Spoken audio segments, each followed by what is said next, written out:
Hi guys. A lot of people would have recommended you to invest in mutual funds, especially equity mutual funds, in order to grow your wealth, right? They will also give you tips like whether you should invest through lump sum or through SIPs. You need to invest through direct mode or a regular mode, and which mutual funds to invest in: mid cap, small cap, large cap, blah blah blah. A lot of things are there, but all things have one thing in common. All of these suggestions are how to and when to take an entry into a mutual fund, but I've not seen many people recommend when to exit the mutual fund. Exit your holdings, redeem your holdings. So basically, when you are investing some amount, obviously you are going to exit it in order to realize the growth, the investment, the growth in the investment with what you have made, right? But you will ask, okay, I have been investing in this mutual fund for weeks, for months, for years, and now, boss, when do I sell? When do I redeem? The market is at all-time high almost. Should I redeem? I mean, these are not the reasons that the market is all-time high, you should redeem. But then I will give in this video 4 indicators where you can realize that, okay, now it's time to probably move on, take some money out from your mutual fund holding, from that particular scheme, and then realize the capital gains, so whatever there might be, or capital losses, God forbid.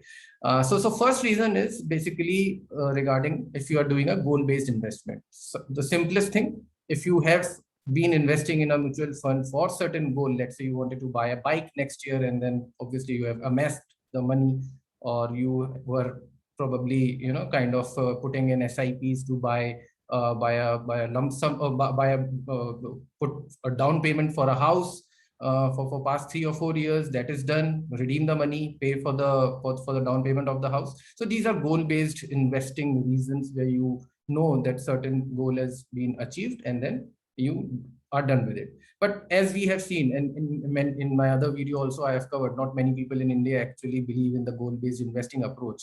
Me neither, for a longer period of time. So for people who are a little in favor of a non-goal based investing, the other 3 reasons is, the reason number 2 is one of the most important, and you can say a kind of a quantitative method, where probably what I can show you how to actually figure out. If you go to the website called morningstar.in, and I'll show you how to figure this thing out. So go to morningstar.in, and I hope you can see the screen. And then you type any fund where you might have been invested into. Let's say you have been invested into Axis Midcap. So you go and type Axis Midcap in the search box. Let's go Axis Midcap Direct Growth Fund. And in this page, go to performance. Now, when you go to performance, you will see that, just scroll down a bit, and you will see that these square boxes across the years 2014 to 2020, these are given, and which is mentioned, the row mentions quartile rank. So quartile, you understand what quartile is. So all these mutual funds in this category, what they will do, what Morningstar does is, they will take all the mid cap schemes available in Indian ecosystem, Indian AMC ecosystem, and then they will see, and then they will divide them into quartiles. Quartiles are top 25 is the first quartile, then 26 to 50 is the second, 51st to 75th is the third, and 76 to 100 is the fourth quartile. And obviously the first quartile is the best quartile, and likewise I just put it in that order. So they will rank this fund year on year in which quartile it is actually appearing. So if you see that Axis Midcap has been appearing in quartile 1 for the past 3 years, 2018, 2019, 2020, it has been in the first quartile. In 2017, it was in the third quartile. In 2016, it was in the fourth quartile, and likewise. So what I generally do is that I give fund manager that much of time, at least 2 years of time, for underperformance. So sometimes what happens is, you will say, oh, this fund was doing pretty well for past 2 years, and I invested it in this fund, but now it has been underperforming for the past 3 months, because they will keep checking as Axis Midcap is not performing as great as, let's say, Kotak Emerging Equity or a DSP Midcap, and then they'll say, okay, I think I have made a wrong decision and I need to exit. No, don't just rely on 3 months data.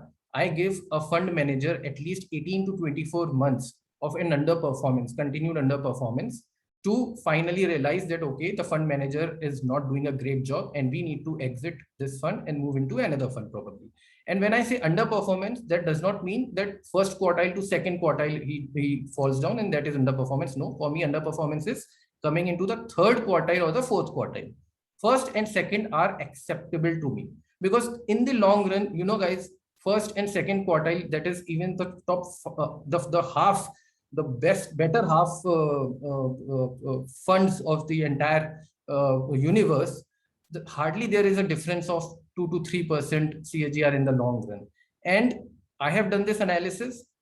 In the long run, what happens is that 2 years Axis might perform well, the next 2 years Kotak might perform well, next 2 years DSP might perform well, and eventually the cycle again turns. After 6, 7, 8 years, Axis will again start performing well. So you can never time all these things. So give at least 2 years of underperformance, that is third quartile and the fourth quartile, for the fund to for you to make decision that you need to exit. So that's reason number 2. The reason number 3 is basically if the fund manager gets changed. So I insist very much on the fact, when you are selecting a mutual fund, in which mutual fund you need to invest in, that you need to see who is the fund manager, what's the track record of the fund manager. And there's a lot of qualitative analysis which I recommend people to watch my video on equity, how to analyze equity mutual funds, where I've spoken about how to, you know, analyze the fund manager as well. It's difficult sitting at home, but it's possible, right? So if the fund manager gets changed and you had invested into that fund because of the fund manager, then probably that's a red flag, and you need to probably either move out, or you need to probably see who the new fund manager is coming and what was his track record and where is he coming from. But that's a rarity that you will probably, you know, kind of like it. And when new fund manager comes in, he brings in new set of ideas, new set of objectives. So there is a minor, you know, kind of change in the strategy. So probably it's better to exit and move into another fund. The fourth reason is basically when the objectives of the fund change. So when I say objective of the fund, generally what happens is, and you do not need to read what the objective of let's say Axis Mid Cap is. Obviously, it has to be the wealth growth of the wealth in the mid cap segment. But I remember two reasons, two instances where I saw that, okay, this is a change or a shift in the strategy of a fund, or orientation of a fund probably. And then probably I would have thought that, okay, now I don't like this strategy, I probably would be better selling off. Although I didn't sell off because I was okay with the new strategy. First one was that I was investing in ICICI Prudential Value Discovery Fund back in 2010 or 11 when I started my mutual fund investing. It was a mid cap value fund back then, but then the demand and the fund was performing so superbly well that lot of AUM, lot of money kept flowing into that fund. And suddenly that fund actually became from mid cap to large cap. Now I was continuing to do my SIPs, and then eventually that fund became a large cap, and I was already invested in large cap through other schemes, you know. So basically my mid cap fund transformed into a large cap fund, and I was overexposed to large cap and underexposed to mid cap. So that was a kind of a trigger that I should either exit Axis or ICICI Prudential Value Discovery Fund, or I should have exited the other funds, other large cap funds which I was investing into. I did the latter because the other funds were not performing well. But this is one of the reasons. The other reasons I remember recently, I think 1 or 2 years back, that Parag Parikh Flexi Cap Fund, which was named large cap equity fund or a long term equity fund or something like that back then.